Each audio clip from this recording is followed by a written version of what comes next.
Hi everybody, my name is Josiah White and I am going to offer a different way of cabling that I kind of developed my own way.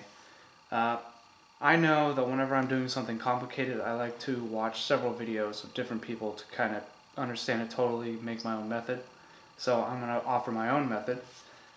This is somewhat based off of Kim Guzman's video. I watched hers to learn and also read her book. So she has a very good video out there. I'd recommend watching it first if you don't already know how to cable. To best view or best understand this video, you should obviously know how to Tunisian crochet.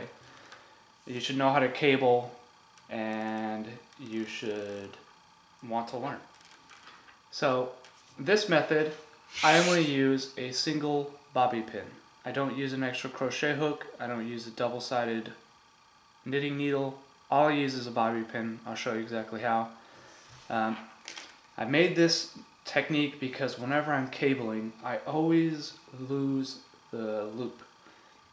Either by stretching it tight or something like that. I always lose the loop, and sometimes I have to do the previous row over again, and it's really annoying. So I kind of made this way to counteract that.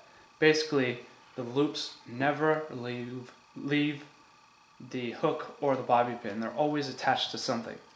So as you can see, I have all of my stitches in. It's basically purl, knit, purl, knit, purl. You know, pretty basic. So I have two cables that I'm going to do on this row. This is a basic braid. I don't know if you can tell that.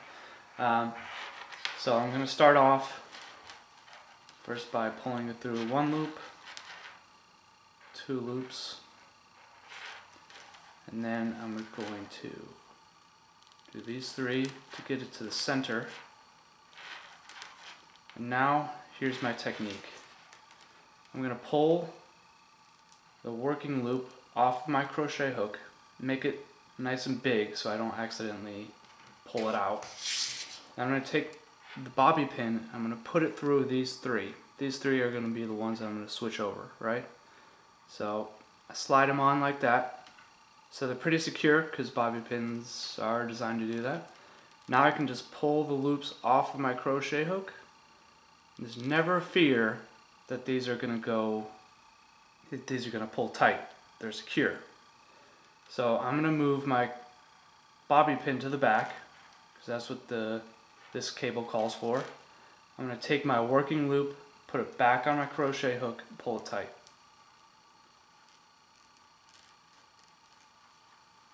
Now you see there's a big gap here, so what I do is I pinch it so that they're together.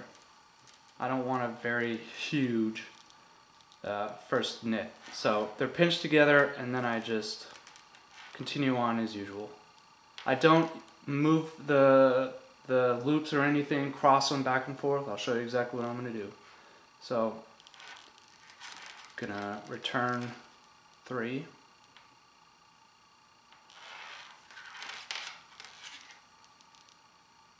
Now I've done that, I take off the working loop again, take these 3 stitches that I took off, slide them back on. And then I pull the bobby pin off. You see how it's pretty much impossible for the loop to be pulled tight. That is so good for me because I am kind of a klutz, you know. So I put the working loop back on, I pull it tight. And I forgot, you have to chain 1 in the middle of your cable. This is a 6 stitch cable. So I chain 1 and then I go on, do the next 3.